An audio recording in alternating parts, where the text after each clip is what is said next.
En el Instituto de Tecnología de Massachusetts. O sea, MIT. El cerebro es algo súper El fascinante. cerebro es algo increíble. Que realmente es eso. Realmente no sabemos. No sabemos. Quiero saber Pero más. quiero saber más. Pero quiero saber más. Claro, y te lo explico aunque sea con mi última neurona.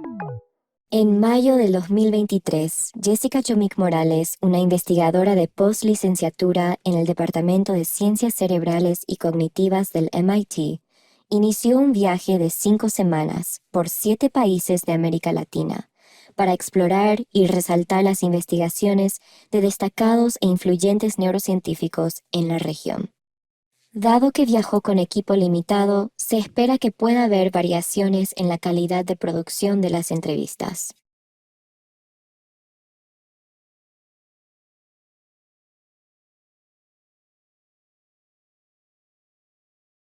Hola a todos, bienvenidos a otro episodio de Mi Última Neurona. Hoy estaré hablando con el doctor Raúl Paredes. Es investigador titular en el Instituto de Neurobiología en la Universidad Nacional Autónoma de México, que se encuentran en Querétaro. La línea principal del doctor Paredes se enfoca a la neurobiología de la conducta sexual y la plasticidad cerebral. Tiene una amplia producción científica que se refleja en más de 90 artículos publicados en revistas internacionales especializados con arbitraje, y en 20 capítulos de libros, además de un centenar de presentaciones en congresos nacionales e internacionales.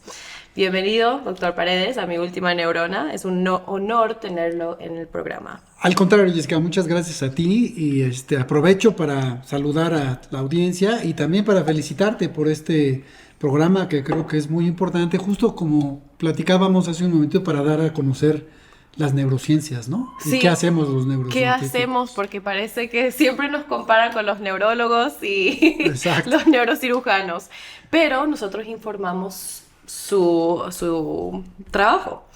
Bueno, quiero empezar con su trayectoria académica. ¿Cómo fue que se interesó en la ciencia y específicamente la neurociencia, que es más, no es tan reconocido, es algo más nuevo en la ciencia? Sí, mira, yo no pensé dedicarme a la investigación y a las neurociencias, al contrario de muchos colegas que dicen, es que yo desde casi que tuve uso de razón dije quiero ser investigador. Yo en la realidad es que no, yo entré a la carrera de psicología queriendo ser psicólogo clínico, ¿no? Y fue ya hasta que yo estaba, en mi época cuando yo estudiaba la carrera de psicología, que ahora ya casi no existen, tenían áreas, estudiabas 5 o 6 semestres y luego había áreas de especialización. Okay. Y una de las áreas de especialización fue psicofisiología, en mi época.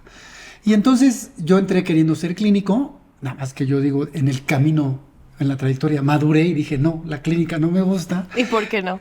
No me gustó porque me llamó más lo que hacíamos en psicofisiología, porque me parece que da bases biológicas, bases neuroanatómicas más tangibles para estudiar el cerebro, ¿no? Y ahora en neurociencias, en el Instituto de Neurobiología, decimos que usamos el cerebro para estudiar el cerebro. Y creo que eso resume muy bien, ¿no? Sí. Lo que hace un neurocientífico. Entonces yo me fui al área de psicofisiología y terminé mi carrera de psicología en esta área y después decidí, ahí fue en los últimos semestres, tuve excelentes profesores, la verdad que me llamó mucho la atención lo que hacían y la pasión que tenían por la investigación y decidí dedicarme a la investigación. Entonces cuando terminé eso, pero ya fue en los últimos semestres de la carrera, terminé la licenciatura de psicología y luego hice una maestría en fisiología en la Facultad de Medicina de la UNAM. La licenciatura de psicología la hice en la Universidad de Anáhuac. En aquella época en México había una sola Universidad de Anáhuac, ahora hay un montón, pero es la del norte la que yo estudié. Okay. Y luego hice la maestría en fisiología en la Facultad de Medicina de la UNAM y seguí al doctorado en el Instituto de Fisiología Celular, estudiando un doctorado en investigación biomédica básica, y luego me fui 2 años de postdoc a la Universidad de Boston. Estuve en el departamento de biología, ahí con el doctor Michael Baum, que ahora ya se retiró, pero ahí estuve yo en la Universidad de Boston trabajando, y siempre me ha interesado más esta parte integrativa, ¿no? De tratar de entender todos los mecanismos que van generando las conductas y sobre todo, asociado a eso, la plasticidad cerebral. Ok, pero me imagino que en el principio de su carrera capaz no sabía a dónde apuntar, qué estudiar. ¿Cómo fue que se interesó en eso mismo? Porque como sabemos todos, y los oyentes y yo especialmente, podemos como estar en un laboratorio. Yo empecé en uno de moscas, Ajá. de ahí me fui a uno de neuroimagen y ahora estoy viendo qué es realmente. ¿Qué es lo que quieres? Sí, la realidad es que yo creo que por mi deformación profesional, así le llamo, de la psicología, me interesaron más las cuestiones de conducta desde un principio, ¿no? Claro. Y sí, uno puede estudiar desde los mecanismos moleculares en las moscas, pero a mí me interesa más la parte integrativa. Ujú. No considero que el cerebro sea una caja negra, me parece que sí podemos estudiar cuáles son las estructuras que controlan los neurotransmisores que pueden influir, ¿no? Las hormonas, pero sobre todo creo que siempre me ha interesado más qué estructuras cerebrales o qué circuitos cerebrales modulan las diferentes conductas, ¿no?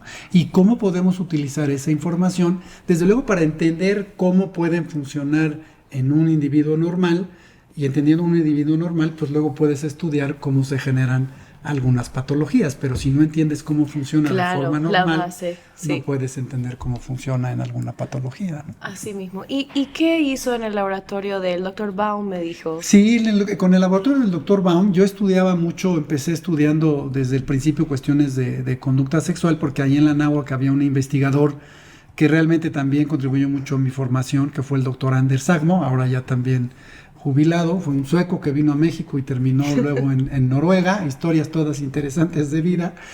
Y yo con él aprendí mucho que la ciencia puede ser divertida, aun de que uno debe de ser muy exigente en cómo hace los experimentos y todo, pues hay que buscarle el lado amable y positivo a la investigación, porque finalmente uno termina siendo su propio jefe, ¿no? Sí, Porque en creo realidad, que no hay horas para la ciencia no duerme. mira, él decía algo que yo aprendí desde que empecé con él, y creo que sí es cierto, ¿no? Dice, la ciencia nunca descansa. Sí. Porque, pues sí, el trabajo de dedicarte a la ciencia no es un trabajo de, como dicen, ¿no? De 9 to 5. Exacto. Eso no existe, porque a veces uno tiene una idea y te la llevas el fin de semana a tu casa y la estás pensando y luego tienes que escribir y revisar tesis. Y yo sí me considero privilegiado en poder trabajar en algo que me gusta. Realmente me gusta Sí. la investigación, me gusta lo que hago. Y bueno, tiene uno que encontrar un balance entre la carrera profesional, el llevar, ¿no? Y una buena relación también familiar. Entonces, ese es el gran reto, pero yo creo que si te gusta lo que haces, lo puedes lograr. Y creo que yo he sido en ese sentido afortunado de haber encontrado algo que hacer y que me gusta y que me ha acompañado, ¿no? Claro, toda mi que no vida. se siente que hoy tengo que irme al trabajo, hoy tengo que Exacto. hacer una investigación. No, eso lo cargo conmigo y lo pienso y lo revuelvo. Eso me fascina de la ciencia, y lo que me gusta realmente de la investigación es que puedo contribuir a algo. Siento que es mío, que te puedo tener una idea capaz que otra persona no lo ha tenido, y eso va a influenciar los resultados. Sí, mira, yo hablo, por ejemplo, con mis alumnos de la ciencia, es como si quisiéramos armar un rompecabezas de 5,000 piezas, Ajá. ¿no? Tener un rompecabezas de 5,000 piezas al final, pues es llegar a lo mejor al gran descubrimiento, pero para llegar a eso tienes que ir armando pedacito por pedacito. Sí, así Y mismo. cada experimento que tú haces, porque no hay un experimento perfecto que te responda a todas Claro. las preguntas, pero cada experimento que haces es como ir poniendo una pieza en el rompecabezas de Exacto, 5,000 piezas, ¿no? exacto, porque siempre resultan más preguntas de un experimento, siempre hay Exacto. unos follow-ups, y también hay muchas diferentes maneras de responder la misma pregunta. Sí, hay ahora, ¿no? Con el desarrollo de las tecnologías que ha sido tan amplio, pues ahora tienes muchas maneras, como tú dices, de poder tratar de responder las preguntas que te planteas en la investigación. Y entonces a mí pues me llamó desde siempre este aspecto más integrativo de cómo se generan las conductas y qué circuitos neuronales son finalmente los que las se pueden modular, ¿no? Ok. Y utilicé en un principio la conducta sexual, porque es una conducta que es fundamental para la supervivencia de las especies, pero no para el individuo. Hay Cierto. individuos en diferentes especies que pueden no desplegar conducta sexual durante toda su vida. Algunos se pondrán nerviosos, otros agresivos, pero no les va la vida. A diferencia de si no comemos, no tomamos agua y no dormimos. Claro. Entonces eso sí puede tener consecuencias serias, ¿no? ¿Y usted qué modelo animal usó para estudiar esto? Mira, nosotros empezamos estudiando, cuando yo empecé, el más conocido, el que más fácil tener eran las ratas. Ahora, ya con el paso del tiempo, hemos trabajado con ratas, también trabajamos con ratones. Trabajamos ahora también ahí en el laboratorio con un animal muy simpático que es el topillo del prairie vogue.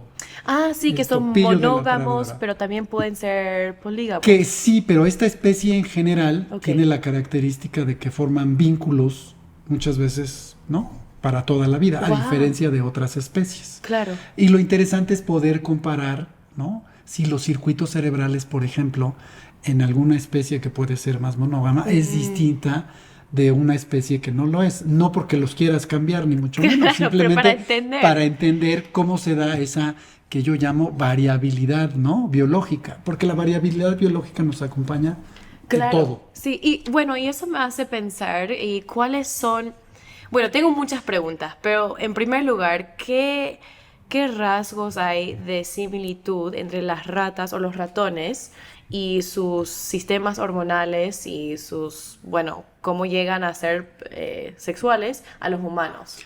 Mira, en realidad esa es una de las grandes ventajas de los modelos animales, que nos parecemos mucho. ¿En serio? A los humanos, sí. A ver, una neurona funciona igual en una mosca, en una lombriz, ¿no? En un pez y en los humanos.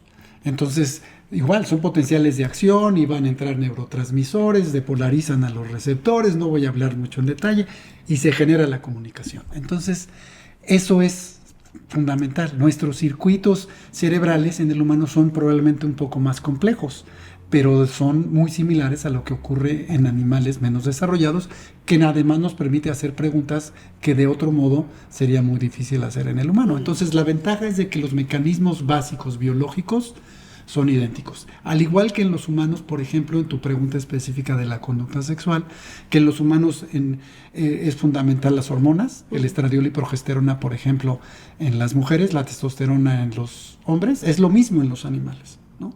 Para que una hembra, por ejemplo, esté receptiva, dependiendo de la especie, requieren estradiol y o progesterona.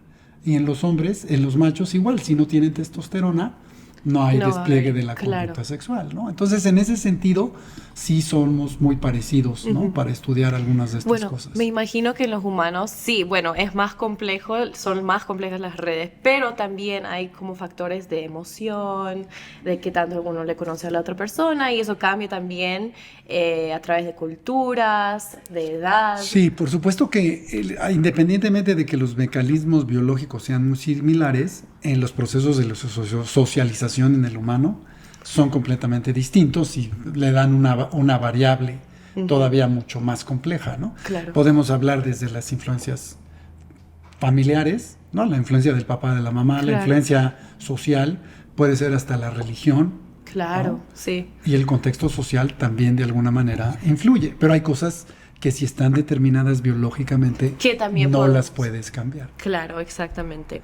Y bueno, y eso, leí unos artículos suyos y quiero saber, justamente estamos, no me acuerdo cómo se dice en español, pero los prairie voles, que son monógamos, que había mencionado, quería saber más sobre el Coolidge Effect, que había estudiado en 2016 con ratas, y su opinión sobre la monogamía en humanos. Entonces, hay dos preguntas ahí. Sí, estos son los prairie voles, aquí en español los llamamos el topillo de la pradera, ¿no? Los topillos, les decimos los topillos.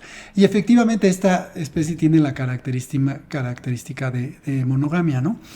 Y se ha tratado de identificar, por ejemplo, que esta especie, a diferencia de unos primos que son también topillos, pero que no son tan monógamos, tiene más oxitocina en algunas estructuras cerebrales. ¿Y qué es eso? La oxitocina, digamos, es una hormona, ¿no? Que puede actuar también como un neurotransmisor, y le llaman, ¿no? Algunos le llaman la hormona del amor por estos trabajos de los topillos y demás, ¿no? Es una característica. No quiere decir, y sería muy simplista, pensar que si entonces ya le vas a poner más oxitocina a alguien se va a volver. Claro. No, es todavía mucho más complejo, pero es una característica que se ha identificado en esos animalitos, y nosotros estamos viendo si las redes neuronales ¿no? Ahí colaboramos con la doctora Portillo, que realmente es la que ha desarrollado ahí en el laboratorio ella toda la línea, si las redes neuronales son iguales o son distintas. Estamos utilizando con ellos, estamos viendo resonancia magnética de 7 teslas, ¿no? Para pequeñas especies. Entonces podemos ¿Y poner cómo a los hacen para que pupillos. se queden quietos? Nosotros lo que hacemos es los ponemos a hacer algunas conductas y luego muchas veces sí los tenemos que dormir para ver cómo están, se activan. Hay técnicas distintas. En unas les podemos inyectar una sustancia que se llama manganeso antes de hacer una conducta, y eso funciona como el manganeso se activa cuando hay una región activa y digamos que se prende. Claro. Es como un gen de activador temprano que algunos les llaman como el CFOS, que es una proteína que cada vez que se activa una región se prende. Nosotros les inyectamos manganeso, entra la célula de manganeso de las regiones que se activan, se prende esa región, por así decirlo, y la podemos ver en la resonancia magnética con el animalito dormido, ¿no? Claro. Y entonces lo que nos interesa es ver si hay esas diferencias en estructuras cerebrales. Y en el caso del hombre, hay teorías muy importantes, ¿no? Del hombre como especie. Pues ciertamente hay todo un debate si somos monógamos o si no somos monógamos y demás.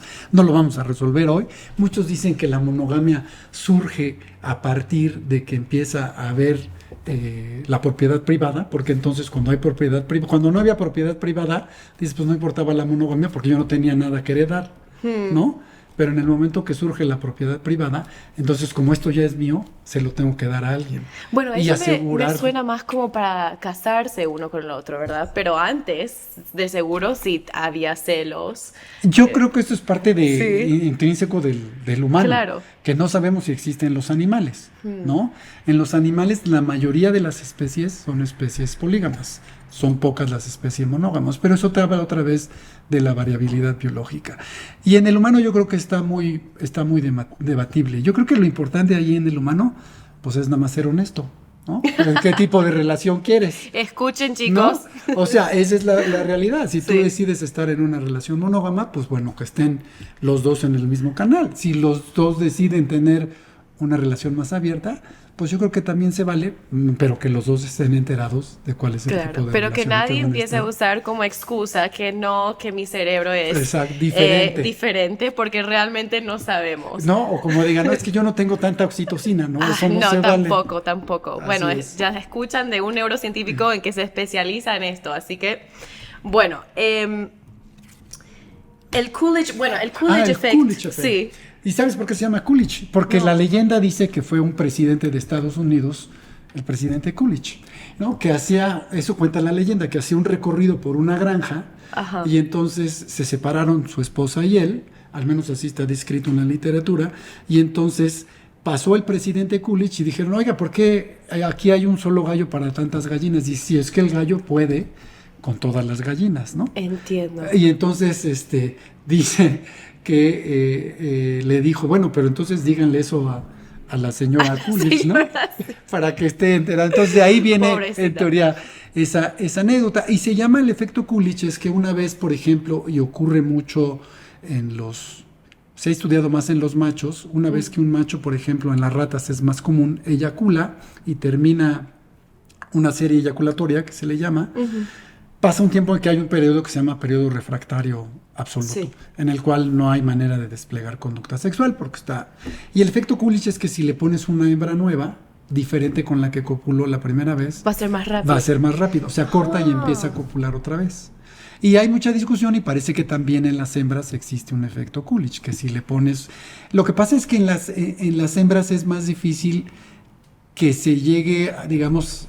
Y yo creo que es una ventaja evolutiva a saciar. Los machos después, en muchas especies, después de lograr la conducta sexual por un periodo, tienen que descansar. Las hembras no. Las hembras pueden seguir desplegando conducta sexual. ¿Y por qué evolutivamente, por qué eso? Esa sería una buena pregunta. Yo no sé si existan realmente estudios detallados que traten de ver por qué, digamos, en la mayoría de los machos tiene que haber un receso y en las hembras no es necesario. Pero eso es clarísimo. Las hembras, por ejemplo, hasta que pasa en la rata, hasta que pasa, digamos, el efecto de las hormonas, dejan de estar receptivas. Pero las hembras, les puedes cambiar los machos y pueden seguir copulando por varias horas, ¿no? Y en los machos no. Con el intento, obviamente, de embarazarse porque es para propagar el huevo y todo eso. Pues Eso mira, me imagino. O sea, si yo esa tendría sería que poner- nuestra interpretación Sí. antropomórfica que les gusta mucho a nuestros amigos los ecólogos. Ajá. De decir, bueno, es que copulan, pero las ratas no tienen la más... o muchos de los animales cuando despliegan la conducta Ujú. no tienen consciente que eso es lo que va a ocurrir. Son más bien conductas instintivas, pero nunca están pensando, con esto voy a asegurar Claro, mis pero- genes. pero no- Es una consecuencia, Sí. pero no lo tienen, digamos, ¿no? Bueno, no es consciente, pero Claramente. sí, ¿cómo Es que eso? se fue la luz, perdón. Ok, pero los instintos, por ejemplo, nadie me explicó a mí, por ejemplo, temer a volar un avión o temer a los ratones, que también dicen que le tememos porque pueden cargar viruses o algo así que nos pueden infectar. Y entonces tenemos como algo instintivo que, ok, no queremos tocar a un ratón. Pero los ratones también pueden tener, o todos nosotros especies que somos sexuales podemos tener, es mi pensamiento, bueno, quiero de alguna manera embarazarme y por eso tengo esa sensación. Claro, pero en el humano sí lo podemos entender así, Sí. ¿no? Pero los animales normalmente no, yo creo que no copulan por esa situación, ¿no? Se ha demostrado, por ejemplo, en varias especies y también en ratas, que la conducta sexual sí les produce un estado, vamos a llamarlo, afectivo positivo. Okay. En los humanos podemos hablar de un estado placentero. Yo le puedo preguntar a una persona, ¿no? A ver, ¿qué es lo que te gusta? ¿Qué te produce placer? Algunos me dicen, ay, a mí me produce placer, pues, tomar un buen vino, comer un pastel. Algunos, no, correr. Me Claro. produce me produce placer porque libero ahora endorfinas, ¿no? Sí. Y en los animales, pues les podemos preguntar, pero nunca nos van a contestar qué es lo que Claro, les produce solo placer. podemos medir. Lo podemos medir en base a Sí. su conducta. Entonces hay una técnica, digamos, de aprendizaje muy sencilla, que es el condicionamiento de preferencia de lugar, que nos dice si los animales prefieren estar en un lugar asociado con un estímulo o en otro. Ok. Y sabemos que pues, si cambian su preferencia es porque algo les gustó. No sabemos si les gusta, por eso se les llaman estados afectivos positivos. Es un poco similar a lo que hacemos con los bebés cuando están en IRM, o sea, están siendo escaneados, a dónde miran más tiempo. No podemos Exacto. preguntarle a un bebé Pero qué le gusta más o qué prefieren, pero podemos deducir Inferir. que, sí, que si están prestando atención más a otro estímulo es porque les interesa de alguna manera. exactamente. Ok. Entonces en los animales es exactamente lo mismo y hay muchos estudios que han demostrado que cuando despliegan la conducta sexual les produce un estado afectivo positivo, ¿no? Entonces sí, la consecuencia de la conducta eventualmente es que pueden quedar embarazadas, ¿no? Claro. Y Las hembras. Y bueno, por ejemplo, he escuchado, no sé si es cierto o no, que los delfines tienen relaciones sexuales por tenerlas. O sea, no sé si eso es de verdad o es un mito. Pues yo creo que la mayoría de las especies, si están las condiciones hormonales adecuadas, podrían desplegar la conducta, ¿no? O sea, que no es Sincera. que algunas especies capaz tengan más conciencia. No, a ver, hay especies, por ejemplo, que están receptivas las hembras nada más en cierta época del año, pero eso es por los periodos de luz, obscuridad. Ok. Y muchas veces depende de las condiciones, porque tú quieres que los animales nazcan cuando tienen, a las crías, mayor posibilidad De sobrevivir, claro. ¿no? Que normalmente es en la primavera, en el verano, ¿no? Pero eso está dado por condiciones hormonales, ¿no? Pero otras especies que se pueden reproducir todo el año, pues lo pueden hacer Pues todo el no año importa. sin importarlo. En las hembras, por ejemplo, de las ratas, pues poco tiempo después de que dan a luz y se las separan las crías, vuelven a entrar otra vez en receptividad y pueden volver a quedar embarazadas, ¿no? Claro. Y pues las hembras no están necesariamente conscientes de eso, ¿no? Una consecuencia clara Una decisión, de la claro. de la conducta sexual es la reproducción, pero los animales no creo que se reproduzcan. Y digo no creo porque no les podemos preguntar, pero no nos van a Pero no contestar. directamente, claro. ¿No? Entonces algunos dicen copulan simplemente porque tienen las condiciones hormonales fisiológicas adecuadas Óptimas, y claro. les es en muchos casos les produce estos estados afectivos positivos. Entiendo. Y ok, es cambiando un poco de tema, pero igual del mismo rango. Quiero saber cómo las hormonas capaz influyan. Bueno, no se dice aparentemente homosexualidad en la naturaleza. Si eso pasa con otras especies, no se dice así. Sí, en realidad la homosexualidad viene de un término más que se ha acuñado en los humanos, ¿no? Porque si uno revisa la definición, los estudios, digamos que más antiguos y bien fundamentados podemos encontrar sobre este asunto de la preferencia por alguien del mismo sexo, fueron los de Kinsey, ¿no? En Estados Unidos, y sigue estando la escala de Kinsey, que es todavía muy utilizada. Claro. Y ahí Kinsey demostró, él tenía una escala del 1 al 6, en el cual el 6 era un individuo heterosexual, el 1 era un individuo heterosexual y el 6 un individuo homosexual, y podía haber, ¿no? Pero una característica que demostró Kinsey en esta escala de homosexualidad es que en el humano, por ejemplo, puedes tener tú una relación heterosexual, pero puedes tener fantasías para tener una relación homosexual. Hay personas que a lo mejor están en una relación heterosexual y solamente se excitan pensando o imaginando que están con alguien del mismo sexo. Algo que no podemos medir en animales. Algo que no se puede medir en los animales. Entonces, tú en los animales, aunque no puedes hablar de conductas homosexuales, puedes hablar de conductas que llaman heterotípicas, ¿no? O homotípicas. Heterotípicas son conductas que realiza el macho con una hembra, por ejemplo. ¿No? O conductas homotípicas donde realizas conductas de un macho con otro macho. Y si hay especies, hay trabajos, por ejemplo, hay un investigador en Oregon que trabaja con carneros, Chuck Rosselli, y varios otros de su grupo de investigación. Pero él demostró que hay carneros orientados a carneros. ¿Qué quiere decir esto? Se hacía una prueba en la cual se le daba a los carneros a escoger si interactuar con una hembra o con un macho.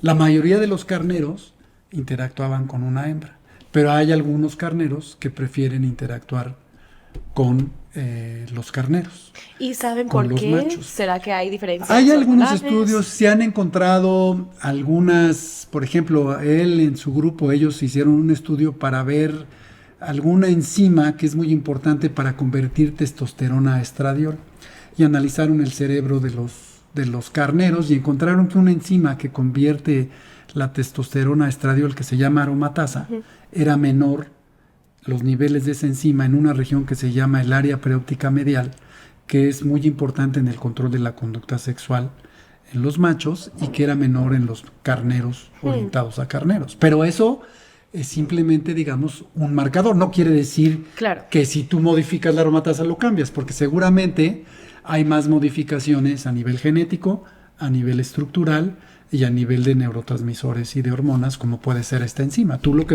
ellos vieron fue un marcador, pero seguramente el proceso es como mucho también más complejo. una persona no podría decir, ay, sos agresivo, porque tienes un gen que Exacto. tiene que ver con la agresión. Sí, hay muchas ¿no? cosas que influyen. Ese gen seguramente produce muchos más cambios, ¿no? Entonces es difícil ahora, hoy en ciencia, pues echarle la culpa a una sola cosa. Pero así como tienes esos carneros orientados a carneros, se han descrito en varias especies, sobre todo más en machos, porque en las hembras la realidad es que no se ha estudiado mucho y depende más de las hormonas, pero en muchas especies se han identificado machos que no copulan y se les llama no copuladores, ¿no? Estos machos que los pruebas con hembras receptivas varias veces y no van a desplegar la conducta sexual.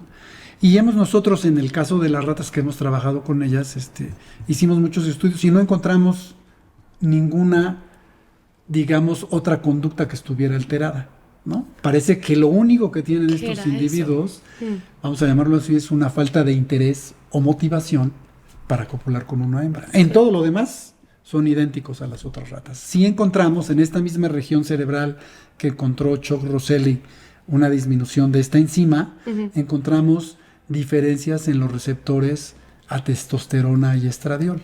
Pero otra vez, no quiere decir que sea nada más los receptores. Culpa de las hormonas, puede ser solo una parte de algo más grande. ¿No? Claro. Pero estas situaciones donde tú puedes encontrar en diferentes especies machos que están orientados a machos y que puedes encontrar individuos en diferentes especies que no despliegan la conducta sexual, te habla nuevamente de variabilidad biológica. Claro. La variabilidad biológica la podemos ver en muchas otras cosas, ¿no?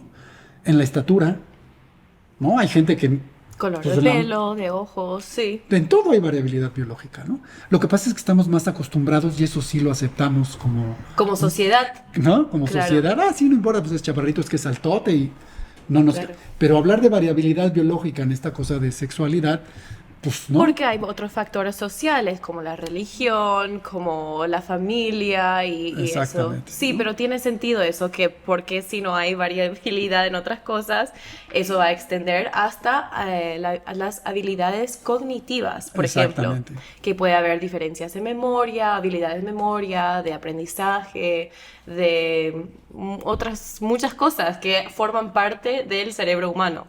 Y claro, y yo ahí hablo de que muchas veces, pues, no, tú puedes entender que alguien puede tener que alguien sea mejor, por ejemplo, para recordar una cosa que alguien más, ¿no? Pues ahí lo importante es potenciar tus habilidades. Pero el que no tiene buena memoria para algo seguramente será mejor en otra cosa que el que tiene la mejor memoria. Sabe cómo tomar notas. Exactamente, por ejemplo, ¿no? Sí. Entonces son el tipo de cosas que si nosotros aprendemos, ¿no? Digamos, a investigar y a poder descubrir cómo potenciar las cosas que nos hacen falta, pues nos ayudaría bastante. Ok, quiero hacerle más preguntas porque yo también hago IRMF, pero creo que lo que usted está localizando son redes, no son áreas. Pues la gran ventaja de la resonancia magnética, cuando haces estudios, que ahora también los estamos haciendo en humanos, es que puedes hacer las dos cosas. Ajá. Tú puedes estudiar áreas, pero una vez que estudias las áreas, puedes después estudiar las redes neuronales. Claro. Entonces, en algunos trabajos donde hemos tratado de ver qué circuitos neuronales se activan cuando los animales despliegan la conducta, sí hemos visto que se activan áreas, pero luego puedes hablar y construir redes, ¿no? Y en el caso de las ratas, por ejemplo, o de muchos animales, se ha descrito más en ratas, pero lo comparten varios animales, se han descrito, ¿no? El sistema que le llaman de recompensa mesolímbico, que incluye algunas regiones de una estructura que se llama el área ventral tegmental y otra, y hay otro sistema que se conoce como el sistema sociosexual, que involucra otras estructuras cerebrales. Entonces tú puedes analizar por área, pero con la misma resonancia puedes analizar también circuitos neuronales y te da mucha ventaja. ¿Nos puede hablar más sobre lo que acaba de mencionar del circuito sociosexual? Sí. Sí, se ha descrito ya mucho, ¿no? La importancia de circuitos neuronales para controlar conductas complejas y muchos procesos.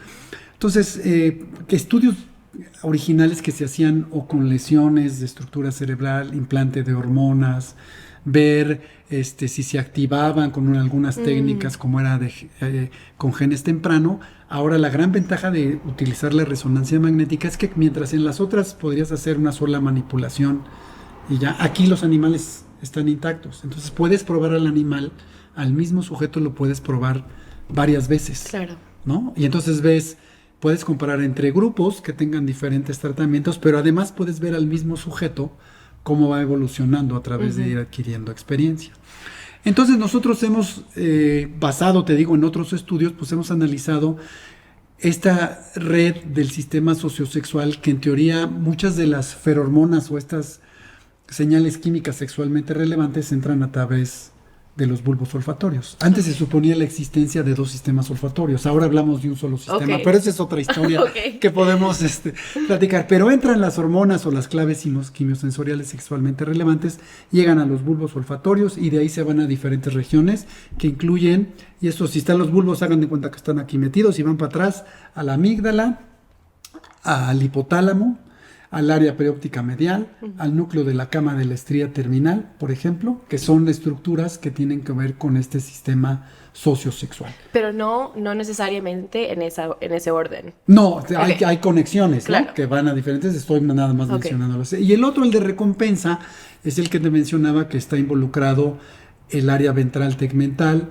la sustancia nigra, el hipocampo, y algunos también incluyen a esa región que es el núcleo de la cama. Entonces uno puede comparar y ver cómo se activa cada una de esas, pero luego ves la activación de todo el circuito.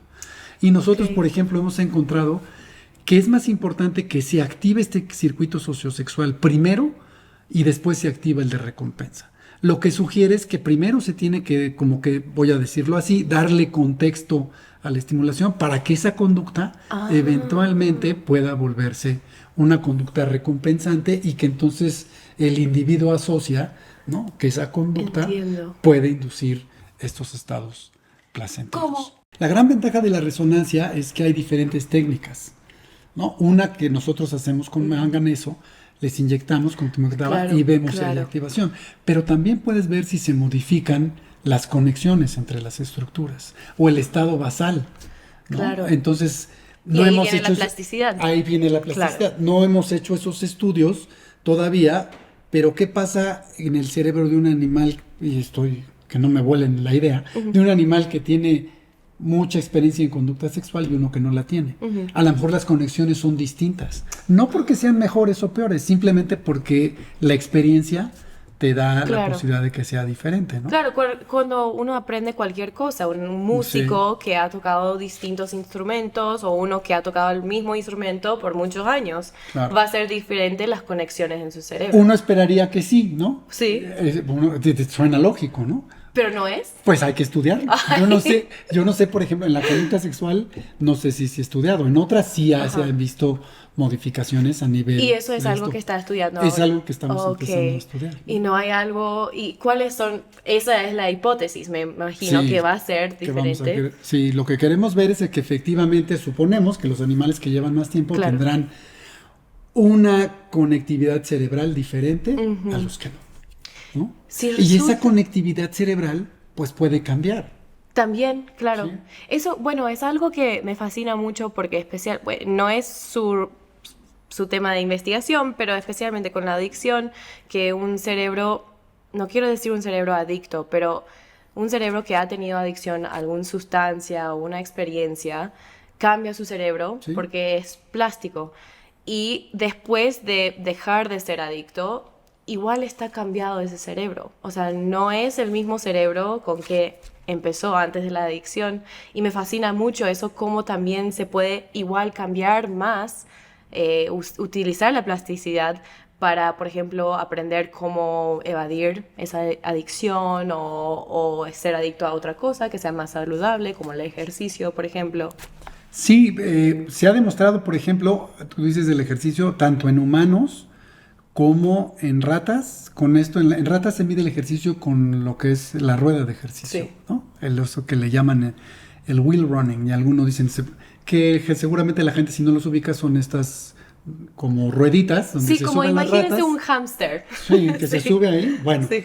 hay animales que pueden correr hasta 7-8 kilómetros al día en la rueda de ejercicio. Se han descrito algunos. Nosotros tenemos algunos datos. Nunca los hemos dejado correr tanto tiempo, pero hay animales que sí pueden correr 7-8 kilómetros. Algunos dicen, es que están en condiciones de laboratorio y se aburren y tienen que correr. La realidad hay un grupo en Inglaterra que puso estas cajas, estas ruedas de ejercicio en una condición seminatural y grababan en la noche y veían, y vieron que había varios animales que durante la noche se subían a la rueda y le daban a la rueda de ejercicio, ¿no? Entonces, otra vez, eso es un claro ejemplo de que es una conducta motivada, porque Sí. ¿por qué se tiene que subir al animal a la rueda de ejercicio? En el medio de la noche. En el medio de la- Sí. No hay ninguna razón y sin embargo los animalitos se suben y No, es pueden cierto. utilizar la rueda de ejercicio, ¿no? Entonces, eso te habla de que otra vez es una conducta motivada que seguramente a los animales, nosotros podemos decir, hacemos ejercicio porque me ayuda a la salud, me relaja del estrés, ¿no? A los animales seguramente se suben a la rueda de ejercicio porque les gusta. Sí, porque Y le la está dando una repiten. recompensa de alguna manera, sí, es cierto. Y bueno, y eso, como estábamos diciendo, hay muchos niveles a que estudiar eso. Con la conducta misma podemos estudiar qué está pasando en las redes, qué está pasando a nivel molecular, después genética, pero todo esa misma conducta. Y eso es lo increíble de la neurociencia. Sí, que puedes agarrar una conducta, Sí. como tú bien dices, y estudiarla a diferentes En mis niveles, ¿no? sí. Y aquí es un claro ejemplo, cuando alguien decide estudiar algo, ¿no? En tu caso decidiste estudiar neurociencias, alguna motivación tendrás para ello, ¿no? Sí. Igual que los animales tienen una motivación Claro. para subirse a la rueda de ejercicio, nosotros en algún momento, nuestras conductas motivadas, pues son por alguna, aunque a veces no lo tengamos muy claro, pero Sí, decidimos ¿por qué hacer están algo. motivadas? Eso, y bueno, y ahí viene la psicología, que seguro que hay muchas teorías, por ejemplo, por qué, en los seres humanos se ve este trend que una mujer capaz persiga a un hombre que no le cuida a su hijo.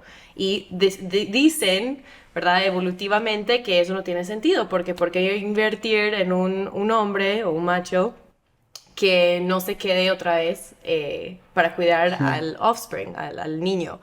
Y hay muchas teorías, bueno, es más complejo la motivación, porque nosotros no somos simplemente animales. Hay motivación sociales, capaz financieras, y Sí. parece súper Mira, interesante eso. está esa famosísima frase de hay razones del corazón que la razón no logra entender, ¿no? Entonces, porque hay cosas que como humanos terminamos haciendo que la lógica nos debería de decir, ¿no? No la hagas, pero ahí vamos y las Pero ahí hacemos. vamos. Bueno, cambiando de tema un poquito, usted también estudia plasticidad cerebral y biomecánica en pacientes amputados y deportistas, que es Sí. muy distinto a lo que estábamos hablando, pero Sí, no. muy interesante. Sí, porque es otra cosa, Claro. pero partimos otra vez de la plasticidad. Claro. ¿No? La plasticidad cerebral pues acompaña a los animales, acompaña a los adultos, los humanos también, desde luego. Y una de las grandes limitantes a veces para estudiar la plasticidad cerebral es que no hay modelos muy como fáciles de replicar, ¿no?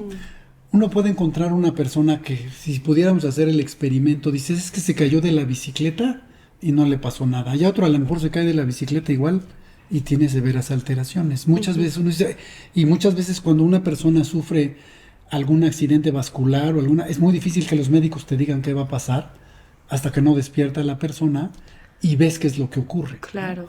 ¿Por qué? Porque cada individuo, otra vez volvemos a las diferencias biológicas individuales, responde, digamos, de manera diferente en cuestiones de plasticidad cerebral. Entonces, una manera que a nosotros nos parecía interesante estudiar esto de la plasticidad cerebral ahora más en humanos es tratar de ver qué pasa con los pacientes amputados. Los pacientes amputados, desafortunadamente, hace varios años, tanto en México como en Estados Unidos, la causa número de amputados eran accidentes. Y en Estados Unidos era por cuestiones de guerra. ¿Sabes tú cuál es ahora la causa número 1 de amputados? ¿No? Diabetes. Tiene Tanto en sentido. Estados Unidos Como en México. Y en México, desafortunadamente, no ocupamos los primeros lugares en muchas cosas, pero en obesidad infantil y de adultos sí tenemos los primeros lugares. Y entonces es un problema muy serio porque eso eventualmente Para que no... produce diabetes. Y hoy en día la primera causa de amputación en México y en Estados Unidos son alteraciones por la diabetes, el Y pie nos puede- diabético. Sí, el pie diabético. Justamente para los que no sepan qué es eso, ¿cómo sucede? Pues empieza a haber alteraciones mismas por la diabetes, que lo que producen eventualmente es una falta de irrigación en las extremidades que lleva eso a generar luego, lo estoy poniendo de manera muy sencilla, infecciones y hay que amputar, ¿no? a diferentes niveles. Y todo está porque pues puede ser, claro, hay algunas que no tienen que ver necesariamente con la alimentación, pero mucho tiene que ver en muchos casos tiene que ver con la alimentación, ¿no? Claro que está muy alto en Muy azúcar, alto. especialmente este lado del mundo. ¿verdad? Exactamente. El famoso Western Diet. Sí. Efectivamente, entonces lo que nosotros estamos tratando de hacer es ahora ver en los pacientes, o nosotros nos gusta decirles usuarios, porque no necesariamente son pacientes, pero en las personas que sufren una amputación, ¿qué pasa en su cerebro después de la amputación? ¿Qué pasa cuando empiezan a usar una prótesis al poco tiempo? ¿Y qué pasa después cuando ya llevan mucho tiempo usando la prótesis? Es clarísimo, por ejemplo, y está muy documentado lo que llaman el miembro fantasma, Sí. ¿no? Y el dolor fantasma, donde les amputan una extremidad y algunas personas siguen percibiendo que la tienen y de repente les duele la extremidad que no la tienen. Entonces algo pasa en su estructura cerebral. En el mundo hay algunos estudios, en México es una población que no se ha estudiado.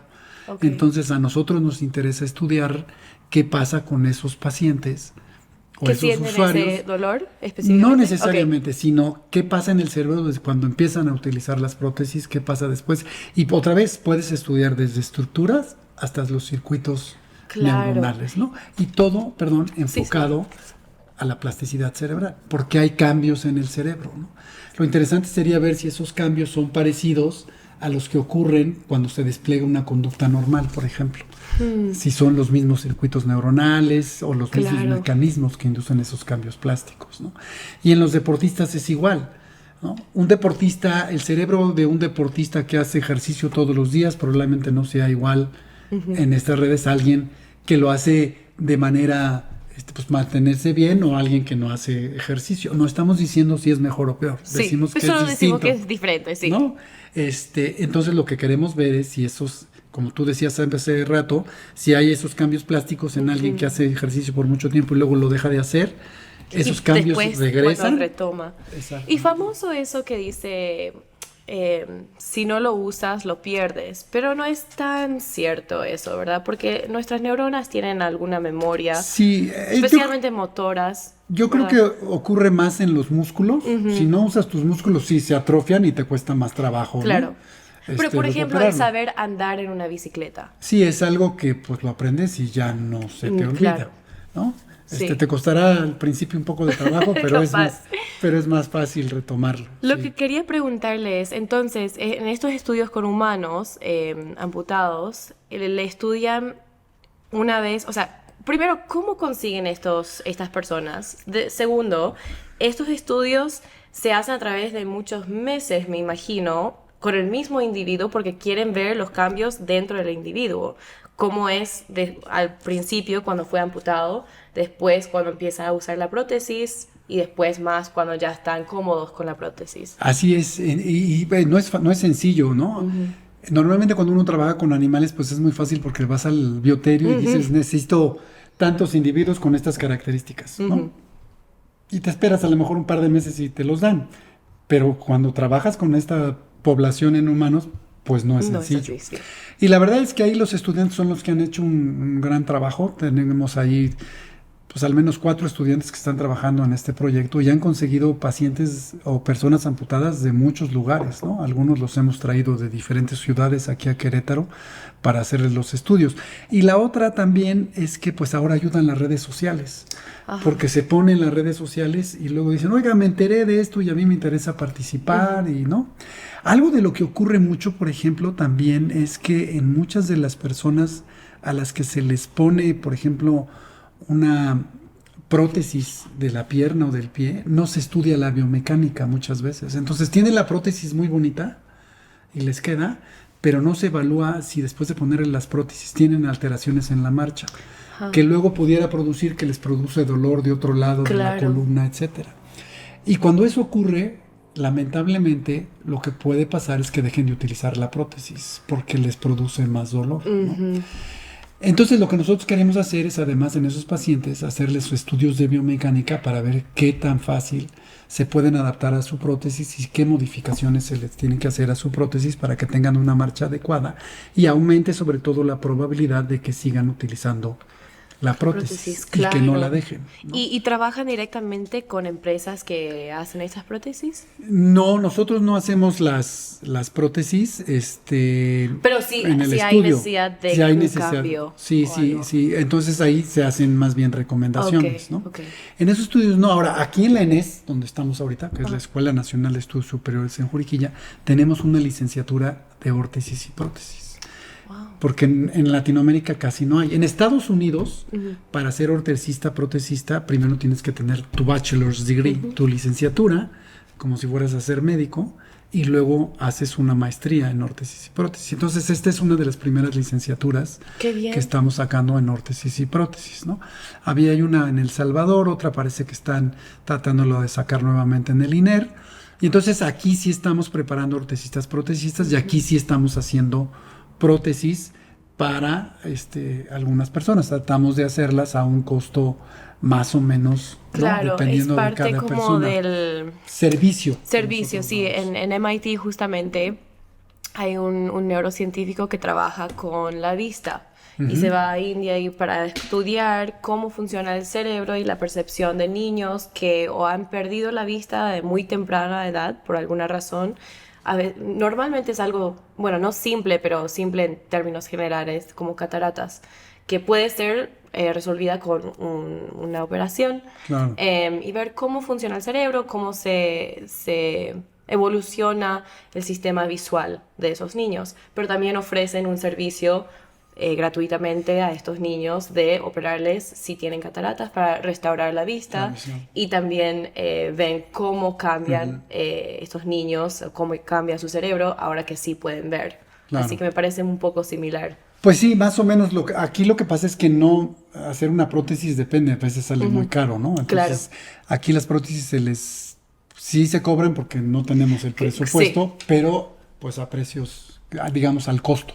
Exacto. ¿No? Porque a nosotros no nos interesa hacer negocio. ¿Tiene alguna hipótesis de qué va a suceder con estas personas? Mira, lo que nosotros estamos pensando es que hay cambios a nivel de conectividad cerebral con las personas amputadas, y que efectivamente van a perder algo de conectividad después de la amputación, que la van a recuperar cuando empiecen a utilizar su prótesis, que puede ir aumentando, pero creemos que nunca va a llegar a ser igual a las del lado intacto.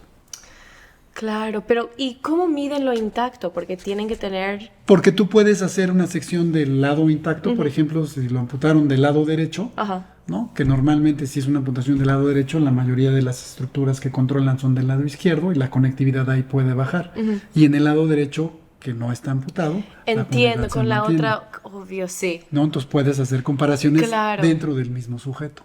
Pero ¿qué tal si un sujeto es, por ejemplo, si está amputado la mano derecha? Sí. Y usa esa mano para hacer todo, la mano izquierda no va a hacer la misma cosa. Bueno, cuando sufren una amputación, y eso es lo interesante, hay que ver si otras regiones, ¿no?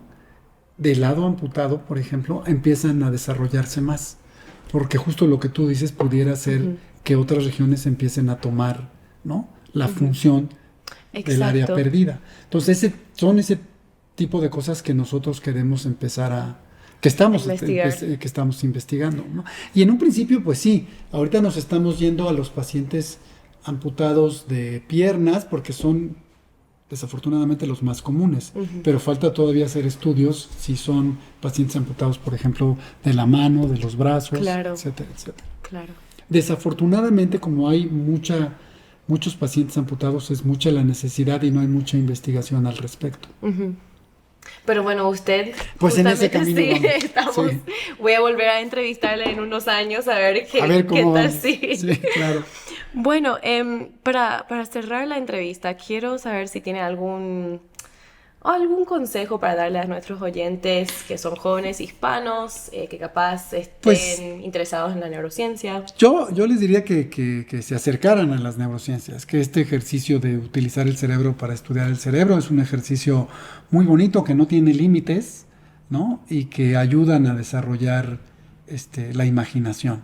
Y que se preparen bien, porque creo que lo importante, vayan a dedicarse a lo que se vayan a dedicar, es desarrollar el pensamiento crítico, ¿no? Siempre cuestionarnos y consultar sobre todo fuentes originales, que tengan mucho cuidado con lo que se publica en internet, porque a veces dicen, es que lo vi en internet.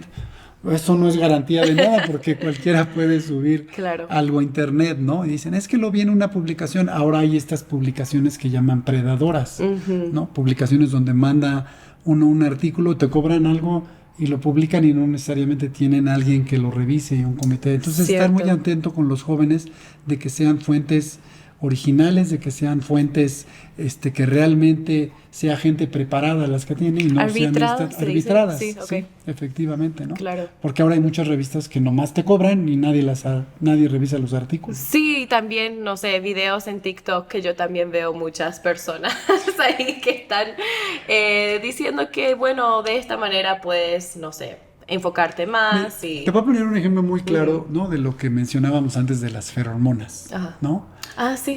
De este asunto del olfato. Dice, no, es que ahora compra feromonas. En los humanos no se han identificado las feromonas.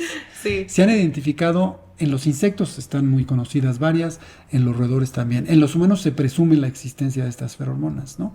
Pero mucha gente por ahí dice, no, es que voy a comprar feromonas porque ayudan. Ni siquiera sabemos. Claro, ¿no? Claro. Y seguro que han hecho estudios sobre eso. Se han hecho estudios en humanos. Sí, hay una persona que trabaja mucho con eso, que se llama Martha McClintock, que está en la Universidad de Chicago. Pueden consultar sus publicaciones, pero no se ha podido aislar realmente una feromona en humanos. Y sin embargo, las venden, ¿no? O a veces dicen, compra serotonina porque te ayuda a la memoria. Pues abusados, porque la serotonina no atraviesa la barrera hematoencefálica, ¿no? Entonces, cualquier cosa se venden y ahora mucha gente lo que busca, honestamente, son soluciones fáciles. Claro. Y eso no existe, claro, ¿no? Entonces, tengan cuidado con todos estos productos que se ofertan, que dicen que son maravillosos, y cuando en realidad el ejemplo más claro es ese. Cómprate este porque contiene serotonina, pues nunca va a llegar al cerebro. Claro. Es un muy buen efecto placebo, pero no te va a ayudar para nada, ¿no? Hay muchos efectos placebo, sí. Bueno, le quiero agradecer mucho por hablar conmigo, tomarse el tiempo de explicar sus investigaciones y también aconsejarnos. No, al contrario, gracias a ti, te felicito nuevamente por esta iniciativa de poder llevar la neurociencia en español a la población. Creo que eso es muy bueno. Y pues, ojalá así sea. ¿No? Y felicidades. Muchas gracias, por este doctor. Proyecto.